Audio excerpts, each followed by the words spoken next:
Hello बच्चों, कैसे हैं आप। वेलकम बैक अजय के यूट्यूब चैनल और माई सेल्फ नवीन जादौन। और हम बात कर रहे थे BSc third year NMR spectroscopy, जिसमें हमने बात की थी केमिकल शिफ्ट या रासायनिक विस्थापन को प्रभावित करने वाले कारक factor affecting of chemical shift या रासायनिक विस्थापन। आई होप आपने पिछला लेक्चर देखा होगा, उस लेक्चर को देखिए तब इस लेक्चर पे आइए। और इस लेक्चर में हम बात करेंगे एनाइसोट्रोपिक इफेक्ट या विषमदेशिक प्रभाव या चुंबकीय विषमदेशिक प्रभाव क्या होता है। मैंने पिछले लेक्चर में बताया था कि ये एक्चुअल में केमिकल शिफ्ट या डेल वैल्यू को भी प्रभावित करने वाले कारकों में से एक है, लेकिन ये प्रतियोगी परीक्षाओं के हिसाब से भी और बीएससी थर्ड ईयर में भी अलग से पूछा जाता है कि चुंबकीय विषमदेशिक प्रभाव क्या होता है। उदाहरण सहित समझाइए एनाइसोट्रोपिक इफेक्ट क्या है, इसको समझाइए। तो हम इसको अलग से ले रहे हैं, ठीक है। देखो मैंने बोर्ड पे भी लिख दिया, आप इसको लिख भी सकते हैं, लेकिन आप अपने मन से लिखेंगे इसको सारा कि चुंबकीय विषमदेशिक प्रभाव या एनाइसोट्रोपिक इफेक्ट क्या होता है। हिंदी मीडियम इंग्लिश मीडियम कोई दिक्कत वाली बात है ही नहीं। देखो चुंबकीय विषमदेशिक प्रभाव होता क्या है, हम जानते हैं कि एनएमआर स्पेक्ट्रोस्कोपी में किसी भी अणु को, किसी भी कार्बनिक अणु को ऑर्गेनिक में पढ़ रहे हैं तो किस में रखते हैं, ब्रह्मचुंबकीय क्षेत्र में। तो उस पर चुंबकीय क्षेत्र लगाते हैं, जिसको हम क्या बोलते हैं, आरोपित चुंबकीय क्षेत्र या अप्लाइड मैग्नेटिक फील्ड बोलते हैं, ठीक है। तो मुझे पता है कि मॉलिक्यूल में इलेक्ट्रॉन उपस्थित होते हैं, तो इलेक्ट्रॉन भी एक्चुअल में कौन से इलेक्ट्रॉन, पाई बॉन्ड के इलेक्ट्रॉन, तो वो क्या करने लग जाते हैं, चक्रण करने लग जाते हैं, जिसकी वजह से वो खुद का भी चुंबकीय क्षेत्र क्या कर लेते हैं, उत्पन्न कर लेते हैं, जिसको अपन क्या बोलते हैं, क्या बोल रहे थे उसको अपन, प्रेरित चुंबकीय क्षेत्र, इंड्यूस्ड मैग्नेटिक फील्ड, खुद ने उत्पन्न किया है तो प्रेरित चुंबकीय क्षेत्र। तो दो कंडीशन बनती थी, हमने पहले भी बात की है कि वो प्रेरित चुंबकीय क्षेत्र या तो जो हमने अप्लाई किया है उसकी दिशा में अभिविन्यासित हो जाए या उसकी विपरीत दिशा में अभिविन्यासित हो जाए। दिशा में अभिविन्यासित हो रहा था उसको अपन क्या बोल रहे थे, डीसील्डिंग, विपरिरक्षण, ठीक है। और जब विपरीत दिशा में अभिविन्यासित हो रहा था तो क्या बोल रहे थे हम, परिरक्षण बोल रहे थे, ठीक है।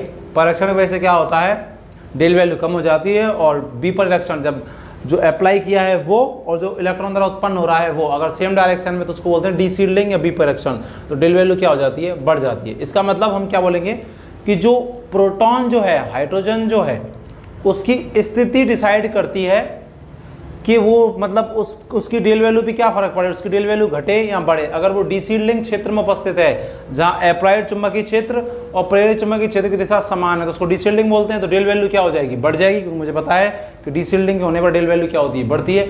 अगर वो प्रोटॉन अप्लाइड फील्ड और जो प्रेरित हो रहा है उसकी अपोजिट डायरेक्शन है, जिसको अपन क्या बोलेंगे, शील्डिंग या परिरक्षण, तो अगर वहां उपस्थित है तो उसके लिए डेल वैल्यू कैसी आएगी, कम आएगी। इसका मतलब प्रोटॉन का जो अभिविन्यास है उस पे ही उसका परिरक्षण या विपरिरक्षण क्या करता है, डिपेंड करता है। इसका मतलब प्रोटॉन का परिरक्षण या विपरिरक्षण अणु के अभिविन्यास पे डिपेंड करता है। इसी को अपन क्या बोलते हैं, एनाइसोट्रोपिक इफेक्ट या विषमदेशिक प्रभाव, कि भैया वो अणु की स्थिति क्या है जब हम अप्लाई कर रहे हैं, तो उसमें जो प्रोटॉन होंगे वो किस स्थिति में है, कहाँ है, विषमदेश मतलब वो डीसील्डिंग जोन में है, विपरीक्षण क्षेत्र में है। क्या होता है हम जानते हैं, विपरीक्षण की जगह कौन सी होगी, या परिरक्षण जोन में है, परीक्षण क्षेत्र में, उस पर उसके डेल वैल्यू क्या करेगी, डिपेंड करेगी। तो मैंने सारा यही लिखा हुआ है कि भैया अणु का अभिविन्यास डिसाइड करेगा कि वो उसका परिरक्षण होगा या विपरीक्षण होगा। तो विपरीक्षण होता है तो डेल वैल्यू बढ़ जाती है, और परिरक्षण या शील्डिंग होता है, ये सबको क्लियर होना चाहिए। पिछले लेक्चर जाके देखे, मैंने अच्छे से एक्सप्लेन किया है। परीक्षण होगा तो डेल वैल्यू क्या हो जाती है, केमिकल शिफ्ट वैल्यू रासायनिक विस्थापन का मान क्या हो जाता है, कम हो जाता है। मैंने यही सारा बोर्ड पे लिखा है आपको लिखने के लिए। देखो मैंने क्या लिखा है कि एनएमआर स्पेक्ट्रोस्कोपी में जब किसी कार्बनिक अणु को ब्रह्मचुंबकीय क्षेत्र में रखा जाता है तो इलेक्ट्रॉन, स्पेशली कौन से इलेक्ट्रॉन, पाई इलेक्ट्रॉन के चक्रण की वजह से नाभिक के चारों ओर एक प्रेरित चुंबकीय क्षेत्र, जिसको अपन क्या बोलते हैं इंग्लिश में, इंड्यूस्ड मैग्नेटिक फील्ड उत्पन्न हो जाता है। जिससे दो कंडीशन बन सकती हैं, जो कि आरोपित चुंबकीय क्षेत्र जो अपने अप्लाई किया है उसकी दिशा में अभिविन्यासित हो जाए या उसकी विपरीत दिशा में अभिविन्यासित हो जाए, ठीक है, विपरीत दिशा में अभिविन्यासित हो जाए, जिससे उसका मान क्या हो जाएगा, जो अप्लाई किया है जो चुंबकीय क्षेत्र, या तो उसका मान घट जाएगा या उसका मान क्या हो जाएगा, बढ़ जाएगा। अगर उसकी दिशा में हो गया तो उसके मान को बढ़ा देगा, अपोजिट हो गया तो मान को क्या कर देगा, कैंसिल आउट कर देगा, तो घटा देगा, ठीक है। इसका मतलब यह है कि प्रोटॉन का परिरक्षण या विपरिरक्षण उसकी स्थिति पर डिपेंड करता है कि भाई कोई मॉलिक्यूल में जब मैं अप्लाई क्षेत्र लगा रहा हूं तो वो प्रोटॉन या हाइड्रोजन, प्रोटॉन मतलब हाइड्रोजन पे अपन बेस का अध्ययन कर रहे हैं, हाइड्रोजन का नाभिक ले रहे हैं, तो वो कहाँ उपस्थित है, जहां उसकी दिशा अपोजिट है मतलब परिरक्षण है वहां है, दिशा सेम है मतलब विपरिरक्षण है वहां है, कहाँ उपस्थित है उस पर डिपेंड करता है। इसी को अपन क्या बोल रहे हैं, एनाइसोट्रोपिक इफेक्ट या विषमदेशिक प्रभाव। एक लाइन में आप लिखना चाहें तो इन्वर्टेड कॉमा में आप कैसे लिखेंगे कि प्रोटॉन का परिरक्षण या विपरिरक्षण प्रयुक्त चुंबकीय क्षेत्र के सापेक्ष अणु के अभिविन्यास पर निर्भर करता है। इसे ही हम क्या कहते हैं, एनाइसोट्रॉपिक इफेक्ट, या अपन क्या बोलते हैं, विषमदेशिक प्रभाव। कि भैया प्रोटॉन का परिरक्षण होगा या विपरीक्षण होगा, और मुझे पता है कि परिरक्षण होगा या विपरीक्षण होगा तो डेल वैल्यू बढ़ेगी या घटेगी। विपरीक्षण के होने पर डेल वैल्यू बढ़ती है और परिरक्षण या शील्डिंग के होने पर डेल वैल्यू क्या होती है, कम होती है। अच्छे से बताया हुआ है सारा कुछ।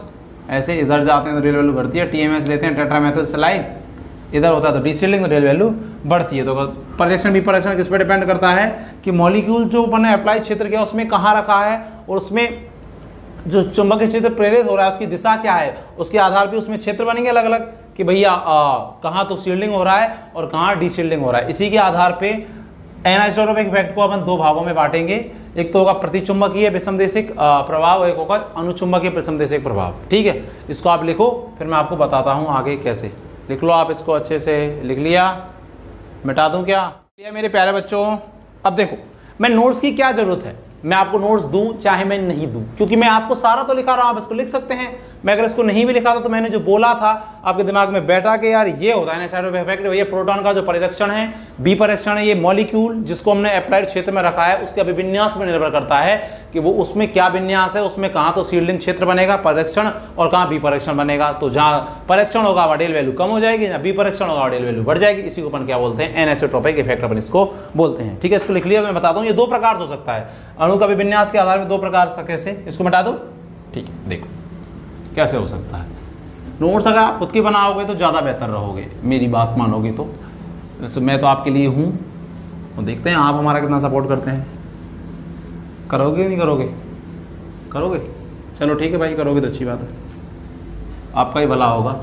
घर बैठे शिक्षा मिल रही, ज्ञान भी मिल रहा है, बीएससी भी हो रही, कंपटीशन एग्जाम का भी बताते हैं सर कि ऐसे आएगा वैसे आएगा। उस सर तो महान है। चलो, दो प्रकार से हो सकती है स्थिति अभिविन्यास। एक तो होता है अनुचुंबकीय विषमदेशिकता,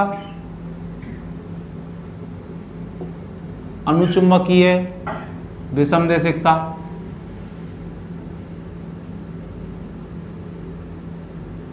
ठीक है, विषमदेशिकता प्रभाव, इसका मतलब विषमदेशिकता। और एक हो सकती है प्रतिचुंबकीय विषमदेशिकता। देखो अगर अपन वैसे ही सोचें कि अनुचुंबकीय विषमदेशिकता क्या होगी, तो अनुचुंबकीय का मतलब कब होता है, जैसे अनुचुंबकत्व कब, पैरामैग्नेटिक, जब सारे इलेक्ट्रॉन अनपेयर्ड होते हैं किसी कक्षक में। अगर उससे कंपेयर करें हम लोग, तो अनपेयर्ड होंगे, अयुग्मित होंगे, तो ऐसे भरेंगे एक एक करके, तो सबकी दिशा कैसी रहती है, समान। तो जब अप्लाइड क्षेत्र और प्रेरित चुंबकीय क्षेत्र की दिशा समान है तो वो कहलाएगा अनुचुंबकीय विषमदेशिकता। मैं बोलूंगा अभी दूसरा, प्रतिचुंबकीय या डाईमैग्नेटिक एनाइसोट्रॉपी या विषमदेशिकता, तो वो क्या होगा। प्रतिचुंबकीय क्या होता है कि जब एक कक्षक में दो इलेक्ट्रॉन हैं और सारे युग्मित हैं, जैसे इसमें भी दो, इसमें भी दो, इसमें भी दो, इसमें भी दो, इसमें भी दो, युग्मित है, सारे पेयर्ड हैं, तो उसको बोलेंगे अपन प्रतिचुंबकीय होता है। तो इसका मतलब एक की डायरेक्शन तो ऐसी, तो दूसरे की अपोजिट। इसका मतलब यहां कैसे लगाओगे आप कि अप्लाइड मैग्नेटिक फील्ड, जो आरोपित चुंबकीय क्षेत्र है और जो प्रेरित चुंबकीय क्षेत्र की दिशा क्या होगी, अपोजिट होगी, तो उसको अपन क्या बोलेंगे, प्रतिचुंबकीय विषमदेशिकता। आप इसको लिखेंगे कैसे, तो आप इसको लिखेंगे कि इलेक्ट्रॉनों द्वारा उत्पन्न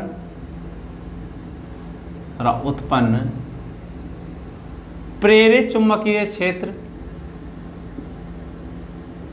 व आरोपित चुंबकीय क्षेत्र, जो आप लगा रहे हैं अप्लाइड, आरोपित चुंबकीय क्षेत्र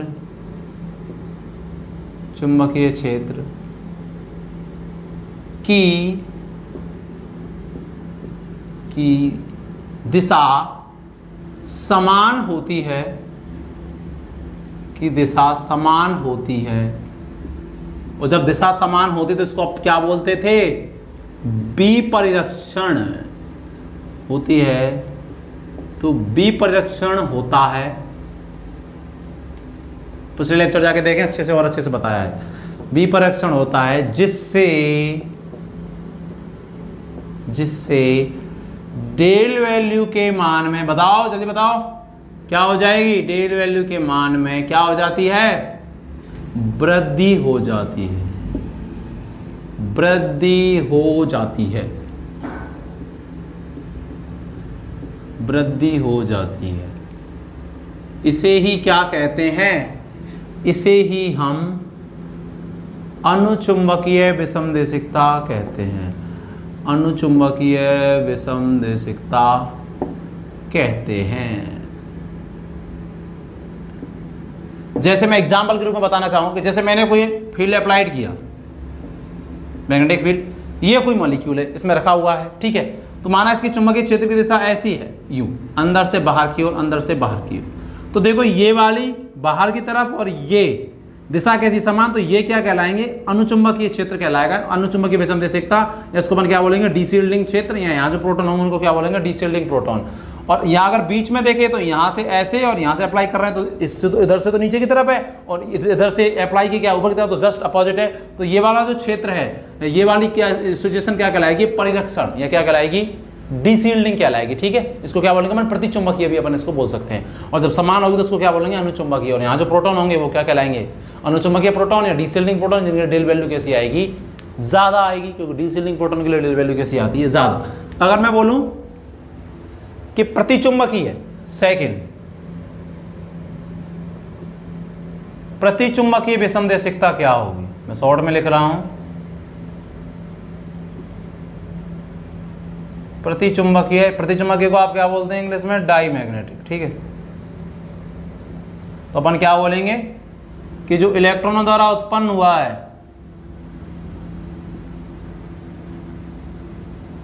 उत्पन्न कौन सा, प्रेरित चुंबकीय क्षेत्र, वह आरोपित चुंबकीय क्षेत्र जो अपन अप्लाई कर रहे हैं, आरोपित चुंबकीय क्षेत्र की दिशा कैसी होगी, अरे कैसी होगी भाई, विपरीत। और इसी को अपन क्या बोलते हैं, परिरक्षण। इसी को अपन क्या बोलते हैं भाई, परिरक्षण। मुझे पता है परिरक्षण की वजह से डेल वैल्यू क्या हो जाती है, डेल वैल्यू कम हो जाती है। इसी को क्या बोलते हैं, प्रतिचुंबकीय विषमदेशिकता। कि भाई इलेक्ट्रॉन द्वारा उत्पन्न चुंबकीय क्षेत्र जिसको अपन बोलते हैं प्रेरित चुंबकीय क्षेत्र, और अप्लाइड जिसको अपन आरोपित कर रहे हैं, उनकी दिशा अगर विपरीत है तो वो क्या कहलाएगा, वो परिरक्षण कहलाता है। और परिरक्षण की वजह से डेल वैल्यू क्या हो जाती है, कम। उसी को अपन क्या बोलते हैं, प्रतिचुंबकीय विषमदेशिकता। अगर आप इसको डायग्राम से समझाएं तो आप कैसे समझाएंगे, जैसे ये मेरे पास कोई मॉलिक्यूल है, इस पर मैं क्षेत्र अप्लाई कर रहा हूं जिसको मैं क्या बोलता हूं, आरोपित, H से रिप्रेजेंट कर जाते हैं, और कैसा, अप्लाइड। चुंबकीय क्षेत्र को मैं S से रिप्रेजेंट कर रहा हूं, अप्लाइड, ठीक है, इससे रिप्रेजेंट कर रहा हूं, अप्लाइड आपको दिख रहा होगा, ठीक है। और इस मॉलिक्यूल में इलेक्ट्रॉन है, पाई इलेक्ट्रॉन, तो वो चक्रण कर रहे हैं कुछ इस तरीके से। इसको तो चक्रण करेंगे तो ये क्या करेंगे, इंड्यूस करेंगे मैग्नेटिक फील्ड, जिसको अपन बोल रहे हैं प्रेरित चुंबकीय क्षेत्र, इंड्यूस्ड मैग्नेटिक फील्ड। तुम्हारा इसकी दिशा अंदर से बाहर की ओर है ऐसे, और यहां से जस्ट फिर अंदर की तरफ हो जाएगी। तो ये वाला जो क्षेत्र है, ये वाला, और इसकी दिशा कैसी है, समान, तो ये क्या कहलाएगा, ये कहलाएगा डीशील्डिंग जोन या बी परिरक्षण क्षेत्र, यहां जिसको अपन क्या बोलेंगे, अनुचुंबकीय विषमदेशिकता। और यहां जो प्रोटॉन उपस्थित होंगे, हाइड्रोजन, उनके लिए डेल वैल्यू कैसी आएगी, डेल वैल्यू आएगी ज्यादा। और जो बीच में जो है यहां, तो यहां देखो डायरेक्शन कैसी है, इसकी ऐसे है, और अप्लाइड की कैसी है, जस्ट उल्टी, तो कैसी है, अपोजिट। और अगर अपोजिट है तो इसको अपन क्या बोलेंगे, उत्पन्न प्रेरित चुंबकीय क्षेत्र, आरोपित की दिशा अगर अपोजिट है तो उसको अपन क्या बोलते हैं, परिरक्षण। इस क्षेत्र को क्या बोलेंगे, इस जोन को क्या बोलेंगे, परिरक्षण जोन। और यहाँ जो प्रोटॉन उपस्थित होंगे, अभी तो अपन वैसे हाइपोथेटिकल ले रहे हैं, कोई एग्जाम्पल लिखा नहीं है, यहाँ जो प्रोटॉन उपस्थित होंगे उनके लिए डेल वैल्यू कैसी आएगी, कम आएगी। आप समझे क्या मेरी बात, मैंने क्या बोला कि अगर जो अपन प्रेरित हो रहा है वो, और जो अपन आरोपित कर रहे हैं उसकी दिशा अगर विपरीत है, अगर सेम है पहले तो उसको बोलते हैं विपरिरक्षण। उसको अपन क्या बोलते हैं भैया, उसको बोलते हैं विपरिरक्षण। और विपरिरक्षण की वजह से डेल वैल्यू क्या हो जाती है, बढ़ जाती है। पिछले लेक्चरों में भी मैंने अच्छे से बात की। और उसी को अपन क्या बोला जाता है, अनुचुंबकीय विषमदेशिकता। इसको ऐसे भी याद रख सकते हैं, अनुचुंबकत्व। कोई अणु अनुचुंबकीय कब होगा, जब सारे इलेक्ट्रॉन अयुग्मित होंगे, और अयुग्मित होते हैं किसी कक्षक में, तो कैसे बढ़ते हैं अपन, ऐसे करके, सबकी दिशा कैसी रहती है, समान। तो अपन ऐसे भी याद रख सकते हैं। और जब दिशा अपोजिट हो जाती है यहाँ किसकी, कि जो उत्पन्न हो रहा है वो, और जो अपन अप्लाई कर रहे हैं आरोपित चुंबकीय क्षेत्र की दिशा विपरीत होती है, उसको अपन क्या बोलते हैं, परिरक्षण। और परिरक्षण या शील्डिंग की वजह से डेल वैल्यू क्या हो जाती है, कम हो जाती है। किसी मॉलिक्यूल में अपन इसको इस तरीके से भैया अप्लाई किया है, ऐसे अपन इसको बता सकते हैं। आप इसको लिख लो, फिर मैं अच्छे से आपको बताता हूँ एग्जाम्पल्स लेकर के, और बहुत सारे के कौन से प्रोटॉन शील्डिंग होंगे, कौन से प्रोटॉन डीशील्डिंग होंगे। लेकिन आपको ये पता होना चाहिए कि जो परिरक्षित प्रोटॉन होते हैं उनके लिए डेल वैल्यू कैसी होती है, कम, और जो विपरीक्षित प्रोटॉन होते हैं डीशील्डिंग उनके लिए डेल वैल्यू कैसी होती है, ज्यादा। विपरीक्षण कहाँ होगा, जहां अप्लाइड की और उत्पन्न की डायरेक्शन समान है, और परिरक्षण कहाँ होगा, जहां अप्लाइड की और उत्पन्न जो हो रहा है प्रेरित उसकी दिशा अपोजिट वो होगा परिरक्षण। ठीक, जिसको परिरक्षण क्षेत्र भी बोल सकते हैं या परिरक्षण जोन भी बोल सकते हैं। इसको आप लिखो, फिर मैं आगे बात करता हूं मेरे प्यारे बच्चों। अब देखो मैं एग्जाम्पल बताता हूं आप लोगों के लिए कैसे। ठीक है, इतना लिखोगे तो बहुत सफिशिएंट है। नोट्स खुद बनाओ, इसको खुद लिख सकते हो मेरे भाई, नहीं लिख सकते क्या? और बताया करो कमेंट करके, सर अच्छा लग रहा है, ये समझ आ रहा है, क्या है क्या नहीं, कमेंट किया करो बढ़िया बढ़िया वाले अगर बढ़िया लगता है तो, नहीं लगता तो बाहर में जाने दो, फिर क्या लगता होगा तभी तो पढ़ते होंगे कि नहीं पढ़ते होंगे हैं? जिंदगी प्यारे का गीत है। इधर देखो एग्जाम्पल देखते हैं, जैसे बेंजीन। बेंजीन क्या होती है, देखो मेरे पास ये बेंजीन है, इस पे मैं लगा रहा हूं चुंबकीय क्षेत्र, अप्लाई कर रहा हूं, इसको मैं बोलूंगा वी अप्लाइड। ठीक है, और मेरा ये बेंजीन का मॉलिक्यूल रखा है, यहां पर एक हाइड्रोजन होगा, बेंजीन होता है C6H6, ऐसी ही संरचना होती है। दिस आप कैसे मतलब एग्जाम्पल बनाओगे तो आप कैसे दिखाओगे एग्जाम में? ठीक है, ऐसी होती है। तो इसमें पाई इलेक्ट्रॉन है क्योंकि 3 पाई बॉन्ड होते हैं, तो इसमें क्या होगा, पाई इलेक्ट्रॉन का डिलोकाइजेशन, इसको थोड़ा नीचे बना देता हूं, नीचे होगा क्या नहीं होगा, तो पाई इलेक्ट्रॉन चक्रण करेंगे,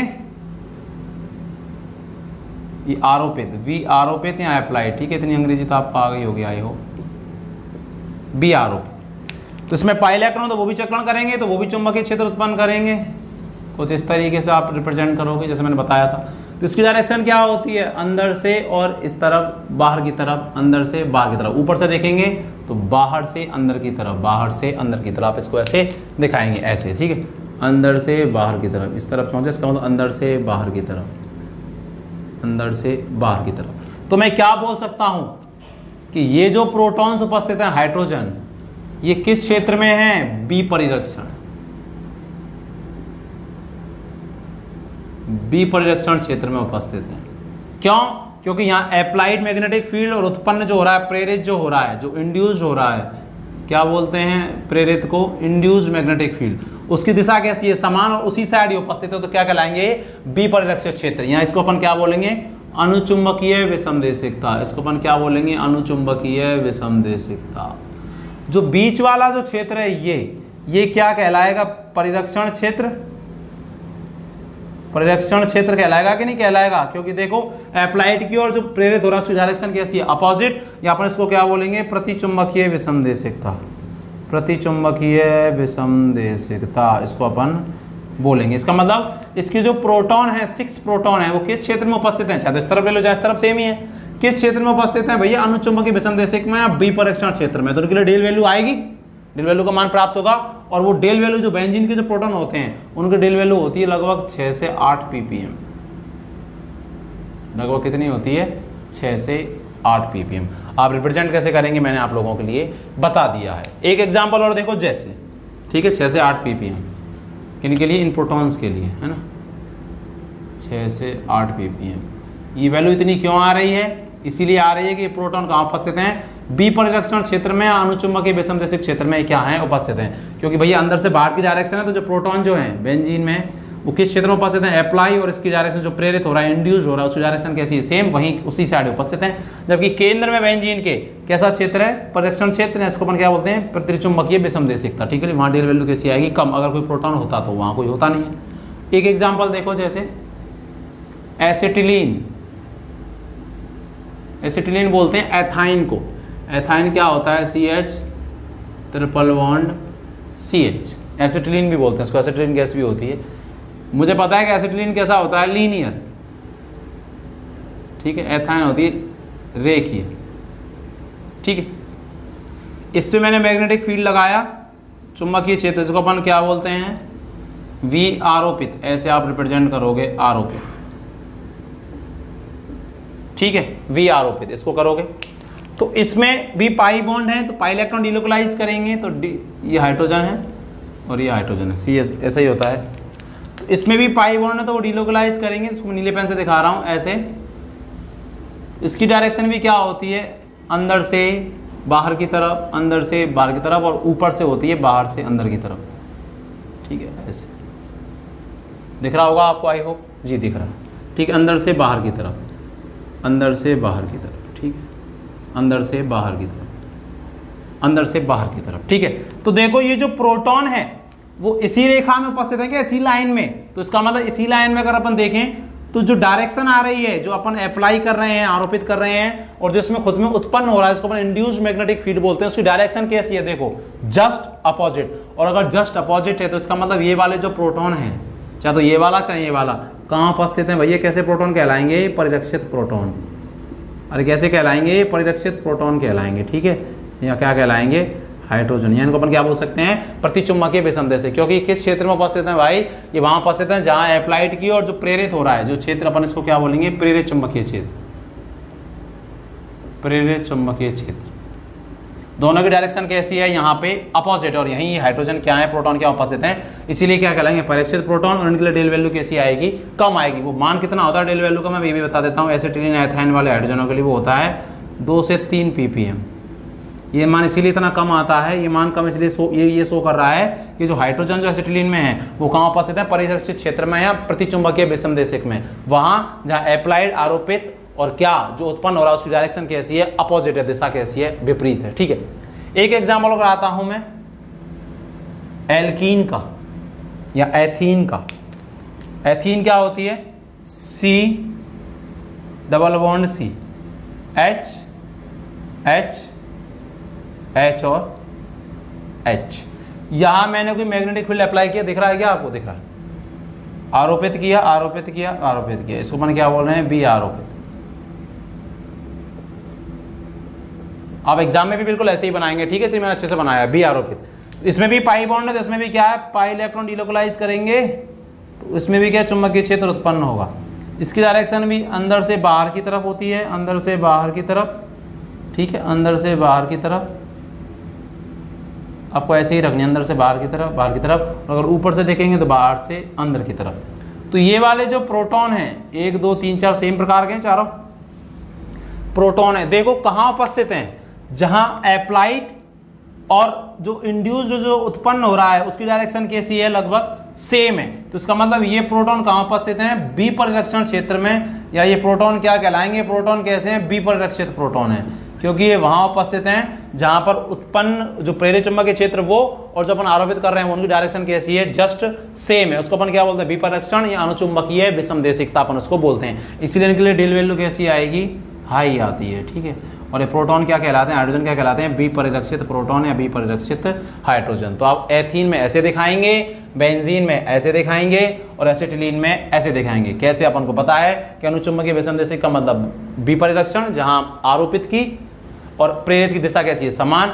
और प्रतिचुंबकीय विषमदेशिक का मतलब क्या है, जहां आरोपित जो अपन आरोपित कर रहे हैं वो जो प्रेरित हो रहा है उसकी दिशा कैसी है, जस्ट अपोजिट, जस्ट लाइक परिरक्षण। परिरक्षण वही होता है जहां आरोपित और क्या जो उत्पन्न हो रहा है उसकी दिशा कैसी, विपरीत। डेल वैल्यू कैसी आती है, कम आती है, ठीक है। आप इसको ऐसे रिप्रेजेंट करेंगे। और अपन जो प्रेरित चुंबकीय क्षेत्र है उसकी दिशा कैसी रखेंगे, अंदर से बाहर, अंदर से बाहर, अंदर से बाहर, अंदर से बाहर, अंदर से बाहर, अंदर से बाहर। और अप्लाइड किए तो आप इसको अच्छे से बता देंगे। आई होप मैं समझ पा रहे हैं मैं क्या कहना चाह रहा हूँ, ठीक है। आपको समझना है और आपको अपने हिसाब से इसको फिर रिप्रेजेंट भी करना है। तीनों को लिख लो आप, फिर मैं और करा दूँ 1 2 एरोमेटिक और मैं इसको कराता हूँ। इसको अच्छे से लिखें आप, लिखो। या देखो मैं 1 2 एग्जाम्पल और लेता हूँ, इसको अच्छे से लिख लेना है ना। टॉप मोस्ट एग्जाम्पल लेता हूँ मैं। एक चीज़ और बताऊँगा यहाँ पे, इस लेक्चर में मैंने अच्छे से कंप्लीट किया है पूरा विषमदेशिक प्रभाव एंड नेचर ऑफ इफेक्ट। इसको अच्छे से पढ़ें, प्रतियोगी परीक्षाओं में भी ये चीज़ बहुत काम आने वाली होती है, ठीक है। देखो एक एग्जाम्पल लेता हूं मैं, 2 एग्जाम्पल लेता हूं। 18 एनुलीन,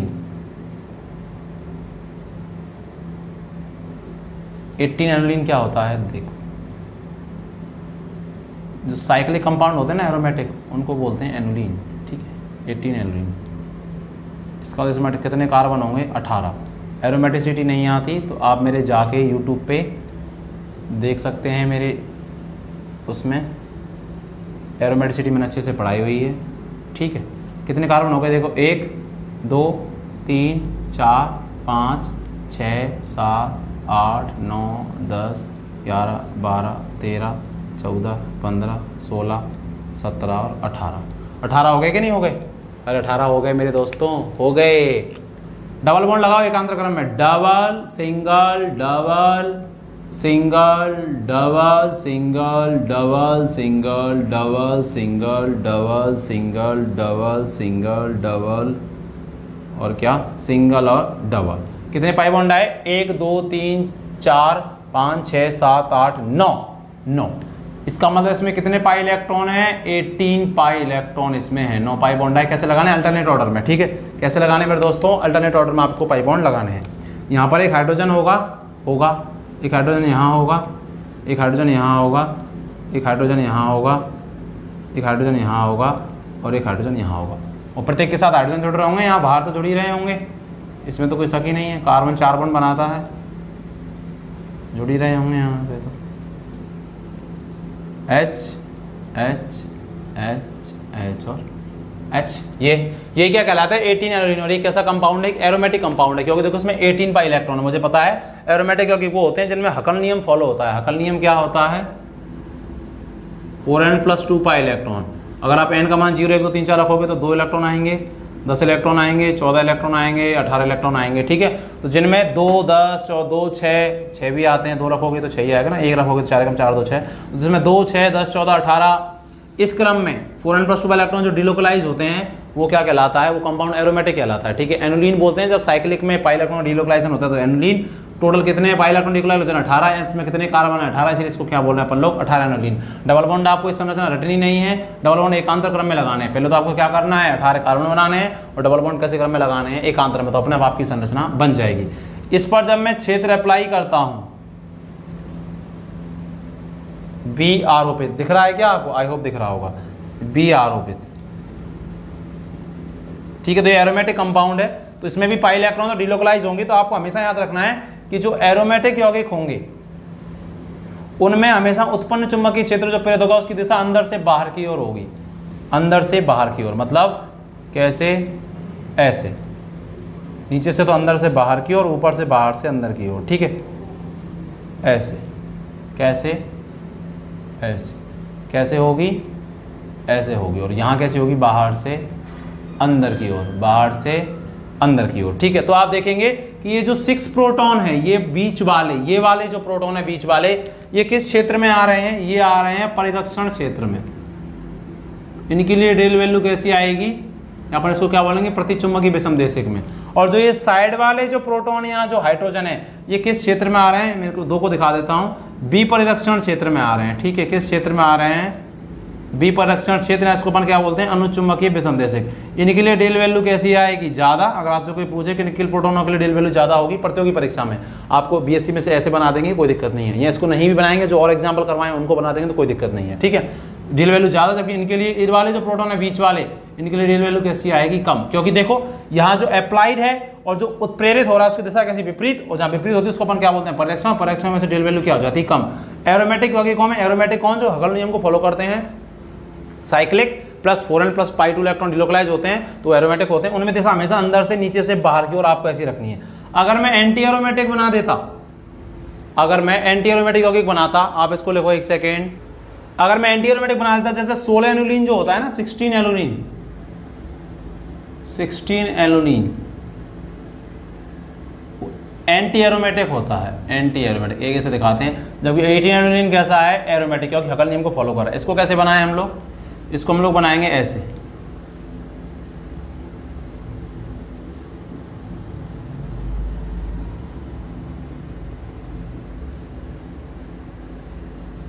बनाओ इसको। कितने कार्बन बन रहे हैं देखना है इसमें, कितने बन रहे हैं भाई? कितने बने देखो? 16। 1 2 3 4 5 6 7 8 9 10 11 12 13 14 15 16। डबल बॉन्ड को अल्टरनेट ऑर्डर में लगाना है। Double single double single double single double single double single double single double single double. अपने आप देखो कि कितने पाई बॉन्ड बने? 1 2 3 4 5 6 7 8। 8 पाई बॉन्ड का मतलब कितने इलेक्ट्रॉन? 16 इलेक्ट्रॉन, क्योंकि एक पाई बॉन्ड में 2 इलेक्ट्रॉन, तो कितने हो गए? 16। और जिनमें मुझे पता है कि जिनमें 6 पाई इलेक्ट्रॉन, 16 पाई इलेक्ट्रॉन मतलब 4n पाई इलेक्ट्रॉन का डीलोकलाइजेशन होता है, वो एंटी एरोमेटिक कंपाउंड होते हैं 4n पाई इलेक्ट्रॉन। तो देखो अगर n बराबर 4 रखोगे आप तो 16 इलेक्ट्रॉन आएंगे, जिनमें 2, 6, 10, 14, 18, 22 के अलावा 4n+2 के अलावा जिनमें 4n नियम से इलेक्ट्रॉन डीलोकलाइज होते हैं वो कंपाउंड एंटी एरोमेटिक कहलाते हैं। ठीक है, तो आप जानते हो एरोमेटिसिटी, और नहीं जानते तो मेरा यूट्यूब पे लेक्चर है उसमें GUC में, उसमें आप जाके अच्छे से एरोमेटिसिटी आप पढ़ सकते हैं। ठीक है, तो 16 4 के मल्टीपल में, जिनमें 4 का पूरा भाग चला जाए, जैसे 4, 8, 12, 16, अगर ऐसे इलेक्ट्रॉन डीलोकलाइज हो रहे हैं तो वो कंपाउंड कैसे होते हैं, एंटी एरोमेटिक। और अगर इस पे मैं इधर देखो, एक हाइड्रोजन होगा प्रोटॉन, एक हाइड्रोजन इधर होगा, एक हाइड्रोजन इधर होगा, एक हाइड्रोजन इधर होगा, कार्बन 4 बॉन्ड बनाता है ना, तो ये बीच वाले हाइड्रोजन और बाहर प्रत्येक कार्बन पे हाइड्रोजन होगा, कार्बन 4 बॉन्ड बनाता है। मैं किन्हीं सारों को नहीं दर्शा रहा हूँ, कुछ को दर्शा देता हूँ। ठीक है, तो इस पर जब आप फील्ड अप्लाई करते हैं तो आपको ध्यान रखना है, ठीक है, बी आरोपित, क्या ध्यान रखना है कि इनमें जो दिशा होती है वो एरोमेटिक यौगिकों की तुलना में जस्ट अपोजिट। 18 एनुलिन तो एरोमेटिक था, इसीलिए अंदर से बाहर की ओर, ये कैसा है, एंटी एरोमेटिक। एंटी एरोमेटिक आप देख सकते हैं एंटी एरोमेटिक क्यों है। ठीक है, ये वाला टॉपिक नहीं है, टॉपिक हमारा ये है, इनमें दिशा जस्ट अपोजिट ऑफ एरोमेटिक। तो इनमें जो क्षेत्र उत्पन्न होगा, जो प्रेरित चुंबकीय क्षेत्र उत्पन्न होगा, बनाएंगे तो आप ऐसे ही बनाएंगे, जो क्षेत्र उत्पन्न होगा उसकी दिशा जस्ट अपोजिट ऑफ एरोमेटिक। तो अंदर से बाहर की ओर या बाहर से अंदर की ओर, नीचे जैसे यहां तो अंदर से बाहर की ओर थी, और इनमें क्या होगी, जस्ट उल्टी, तो बाहर से क्या होगी, अंदर की ओर। तो आप ऐसे दिखाएंगे, ऐसे दिखाएंगे। ठीक है, चौंच का चिन्ह जहां देखेंगे, जहां अंदर की तरफ जा रहा है चौंच से, ठीक है, यहां, और ऊपर से फिर बाहर की तरफ होगी, मतलब just opposite of aromatic compound. ठीक है, क्योंकि 16 एनुलिन क्या होता है, एंटी एरोमेटिक होता है, जबकि 18 एनुलिन का मतलब 18 पाई इलेक्ट्रॉन डीलोकलाइज हो रहे हैं, 4n+2 पाई इलेक्ट्रॉन, तो वो होता है अकल नियम से एरोमेटिक। और जिनमें 16 मतलब 4 के मल्टीपल में 4n पाई इलेक्ट्रॉन, 4, 8, 12, 16, 20, 24, वो होता है एंटी एरोमेटिक। एंटी एरोमेटिकों में प्रेरित चुंबकीय क्षेत्र, ये प्रेरित ही हो रहा है कि दिशा एरोमेटिक की तुलना में जस्ट उल्टी। देखो यहाँ नीचे से अंदर से बाहर की ओर, यहाँ बाहर से अंदर की ओर, आपको उल्टा करना है, जस्ट उल्टा। ठीक है, यही समझने वाली बात है। तो जो अंदर वाले प्रोटॉन है, ये वाला, ये हाइड्रोजन, प्रोटॉन मतलब हाइड्रोजन, ये वाला, ठीक है, आपको कैसे बनाने हैं, 16 मैं बता चुका हूं, 16 कार्बन बनाओ, पहले आप बना सकते हैं, मैंने बता दिया, आप वीडियो को पीछे जाके भी देख लेंगे तो आपको समझ आ जाएगा।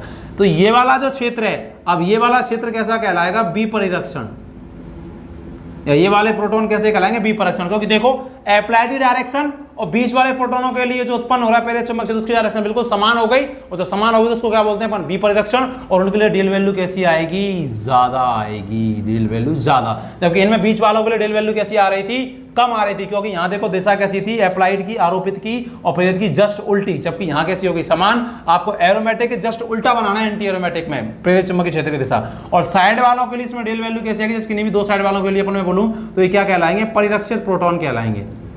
परिरक्षित प्रोटॉन क्यों कहलाएंगे, क्योंकि देख भाई, क्योंकि यहां देख जो अप्लाइड कर रहे हैं और जो प्रेरित हो रहा है उनकी दिशा कैसी है, जस्ट अपोजिट। और अपोजिट तो डील वैल्यू कैसी आएगी, कम, क्योंकि जस्ट अपोजिट होगी तो क्या होगा, पी परिरक्षण, और पी परिरक्षण होता है तो डील वैल्यू क्या हो जाती है, कम हो जाती है। इस लेक्चर में मैंने एनाइसोटोपिक अच्छे से समझा दिया। एरोमेटिक का जस्ट उल्टा आपको एंटी एरोमेटिक में रखना है। एंटी एरोमेटिक एरोमेटिक नहीं पढ़ा है तो GUC में जाके मेरा अच्छे से लेक्चर देखें, तो वहां आपका बिल्कुल क्लियर हो जाएगा, मैंने सारा कुछ पढ़ाया है। ठीक है दोस्तों, तो एनाइसोटोपिक इफेक्ट में कोई दिक्कत नहीं होनी चाहिए। शील्डिंग क्षेत्र, डीशील्डिंग क्या है, प्रतिचुंबकीय विषम से क्या है, अनुचुंबकीय विषम से क्या है, आप आराम से बता सकते हैं। इनको अच्छे से बना लो, फिर मिलते हैं इस लेक्चर में। Bye bye, thank you. अच्छा लगे तो लाइक करें, सपोर्ट करें, सब्सक्राइब करें सर को। बाय बाय दोस्तों।